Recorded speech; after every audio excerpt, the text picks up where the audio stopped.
So I've spent the last month or so using the Connect 6, and I have some thoughts. Because on the surface, the Connect 6 works really well. It has features that I haven't seen widely available on basically any other audio interface, and also an input-output system that just puts other interfaces to shame. Okay, let me kind of introduce you to how I kind of think about the world of audio interfaces. In my mind, there is kind of a divide between audio interfaces meant for streamers and content creators, podcasters, and then also audio interfaces meant for musicians. Both of these two interfaces are going to have a lot of features in common that both parties are going to find advantageous, but there are also features that are important to one group of people but not so important to another. For example, let's just take the Wave XLR to start off with. This thing has 75 dBs of gain. That's an insane amount of gain on hand for a single device. But if you flip it around, it doesn't even have any output device except for headphones. The gain is really necessary for somebody that just wants clean gain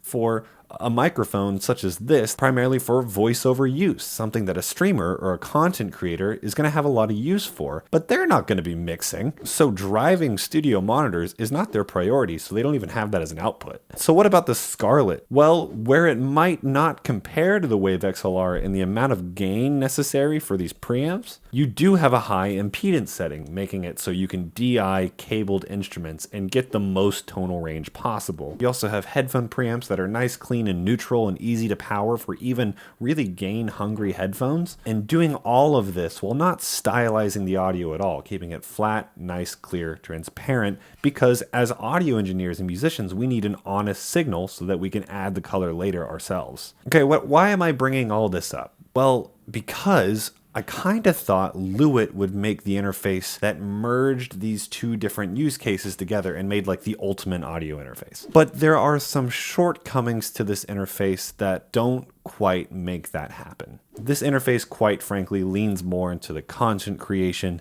streaming, and voiceover world than it does to the music creation world, which from Lewitt, I will admit, is just a little bit disappointing from me. But before we get into any of that, let's go over the good first, because there's a lot of good. Usability and workflow is a huge thing for me. The most that I want from an audio interface is to kind of just get out of the way. I want it to blend into the background, and I don't want to have to fuddle with a lot of issues on the input and outputs and just have this really kind of confusing mess that gets in the way of the creative process. And honestly, as controversial as it sounds, over the last few weeks, the one knob control has not bothered me. I know many of you hate it because you don't know what each independent setting is set at until you get to that part of the interface by going through the knob. But although you do have to click through with the knob to see what you're doing, you do have a live monitoring LED thingy that will show you what you're doing at any given point. And quite honestly, just being able to operate the interface with one hand, I like it. Here you can see, just turn the knob to find the function that's highlighted on the interface, and then press the knob in order to change the gain levels or whatever level you happen to be changing. On input 1 and 2, you can hold the knob for 5 seconds to activate phantom power. I will note though, one thing that has been incredibly annoying, at least on the hardware, there's not a mute button.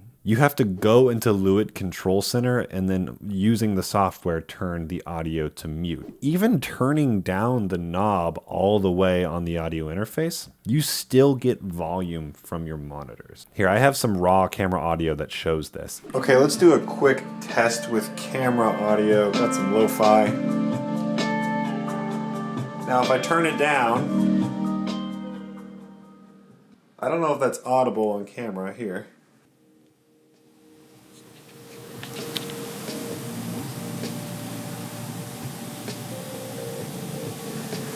Hopefully this is something that can just be patched later. I'm not going to take too many points off, but I am going to take some. Every hardware interface should come with a mute button. Hi, I'm actually visiting family for the holidays, but there are just some things I think I need to clarify throughout this review, so I might just kind of butt in here and there. My camera is saying my chest is so white that it's overexposed. And by the way, because I'm at home and not at my studio, these patches are in a Behringer UM2, not the Connect 6. I actually had a conversation with Lewitt about some of my complaints with the interface. And turns out they have updated the firmware since the review in order to fix the mute button and the volume issue. With the latest update, if you turn it down to 0, it will actually be 0. And there's now a mute button. This is really great news. Good on Lewitt for listening to feedback so quickly and implementing it. But on the bright side, this interface has 72 dBs of gain, so plenty of gain to power any microphone that you can possibly think of. No need for any external gain, no need for a cloud lifter, any of that. Plus, you get 2 different headphone outputs to monitor, and both of them can work at the exact same time, one of which is a 1/4 inch, one of which is a 3.5 millimeter. The Connect 6 simply has more features than anything else in this price bracket. That even includes the ability to record audio into your phone or record audio from your phone. That is awesome, and every audio interface should have that. Again, a great feature for content creators too, especially for TikTok. You also have auxiliary outputs for desktop speakers, kind of more low-end monitoring devices. That is an option here as well. You have external power if you can't get power from your laptop. And then also just like a standard aux input. It is a Swiss, or I guess an Austrian Swiss Army knife. Honestly, so many of these features should just be on every audio interface. And on top of that, to add on to the positives with this interface, I really like the software, the DSP control. It strikes a great line between beginner friendly and also enough usability to get whatever you want. With a quick press of a button, you can get started, and you can use an auto feature that will pretty much set any levels for whatever specific scenario you need. But there is also an entirely usable, complex suite of plugins here. An expander, a compressor, and an EQ. And these aren't dumbed down. These can rival any of the plugins that you find in your DAWs. This is great, and honestly a welcome improvement over something like Shure's, what they did for the MV7 or anything like that. That was a little bit too dumbed down for me. The design is weird. It looks like a graphics card to me. It kind of also reminds me of the same aesthetic that you see those streamers have with their like LED triangular light panels. It'll fit right in for that crowd. I don't know, man. Who really cares on an audio interface? They're not really ever going to end up on camera. Be as wild looking as you want as long as it's functional. Now, while the build quality might leave some people disappointed, and I totally understand that, I'm not really entirely opposed to a plastic build quality as long as they feel solid, and I personally think the Lewitt feels just fine. I will say, however, $300 for a plastic interface is kind of pushing it. This is about the limits of where I would want to see plastic used in this kind of hardware. So I mentioned preamp performance, so why don't we hear this interface maxed out at around -6 dBFS on the SM7B, and we'll compare it to the Focusrite Scarlett, the Audient ID4, and the Evo 4, which are currently hooked up.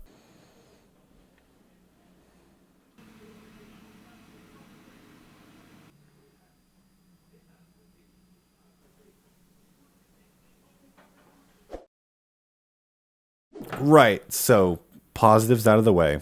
Let me get into it.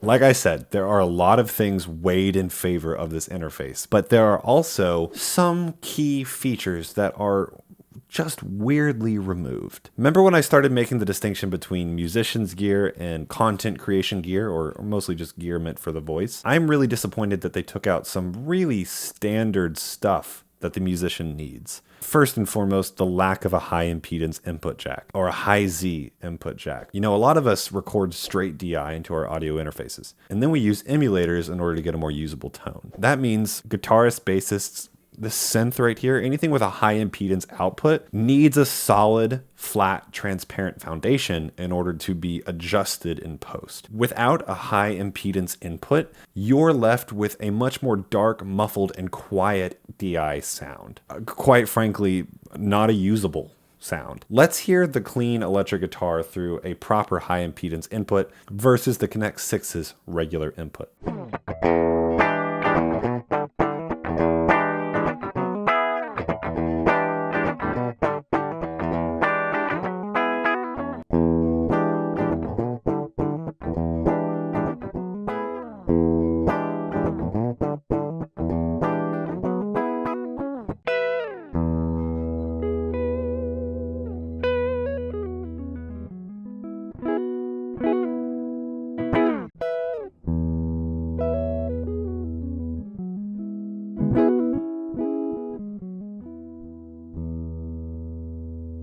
I really do think this is kind of unacceptable for the average musician. I think it's also unrealistic to expect most instruments going into this interface to always be mic'd in order to get the best possible tone, especially considering the average bedroom musician, they might not have a great space to use a condenser mic. Also, this cheap little Behringer has a high Z input. Just saying. It was like $40 and it has it. Pretty much every interface, regardless of price, that I've come across has had a high impedance input jack. So the fact that this doesn't and it costs $300 is a little insane to me. Okay, I'm popping up again here because I think my explanation that I had in the original video was just bad. But this next section is specifically about the headphone output. So the headphone outs have some issues whenever it comes to music production. If you are working with headphones that are low impedance, and if that's cheap headphones, probably. You can actually check the specs. I would say anything below like 80 ohms falls into this category. You can expect inaccuracy from the headphone pre's, specifically a bloated and inaccurate low end. I noticed this effect whenever I was reviewing and testing out the interface, but Julian Krause is the absolute king of this sort of information. He did a bunch of detailed specifications, and it was his review that informed this part of my review. So please go check it out. He's absolutely unparalleled in this space. Respect where respect is due. But the problem lies because the headphone output has a high impedance. High impedance outputs mean a low level of current going into the headphones. And whenever it comes to low impedance headphones, these are the headphones that are going to be most affected. Now, if you see during my regular review, I'm using a pair of Hi-Fi Men Sandaras, and they fall into this category. So I already mentioned the bloated low end, but you can also expect a drop in volume. Now, whenever I originally did this review, I thought that meant that the headphone pre's just didn't have enough power to power them. But that's not actually quite the case. Actually, high impedance headphones will be just fine. It's the cheaper headphones that will result in a lower level of volume. For me, that was about a 7 decibel drop and also a bloated low end. So if you're mixing on headphones and you don't have any other alternative, it's not the most ideal scenario. I don't mix with headphones, so personally this isn't the biggest deal for me. But if the only option you have is mixing out of headphones, you're not going to get accurate enough response out of this to do that. Overall, I did come out of this review a little bit disappointed. With so many features packed into here, I was really optimistic at this interface's ability to do anything. But I think there are some pretty basic and pretty fundamental parts of interface design that have been kind of thrown to the curb here. That does make it more usable and much more friendly for the content creation crowd, but at the expense of music creation. I would have settled for one headphone output if it meant getting a high impedance input. And you have to make those headphone outputs more accurate. Hopefully in the next iteration they can make these adjustments, because I don't think they're hard. And if you do that, Lewitt, I really do think you've sealed the deal on an audio interface that is the master of all domains. Be that bridge. Be the company that works for both sides of the audio universe. If there's a company to do it, it's you. Lewitt has made some crazy hardware that works incredibly well and offers game-changing features, and they do it within the context of music creation, so I'm not sure why that wasn't also the case here. So anyways, I hope that was helpful. You can make your decision for yourself if you think my criticisms are valid. You can follow me on Instagram here at @RealAudioHaze. If you'd like to work on a project with me, you can email me here. Goodbye.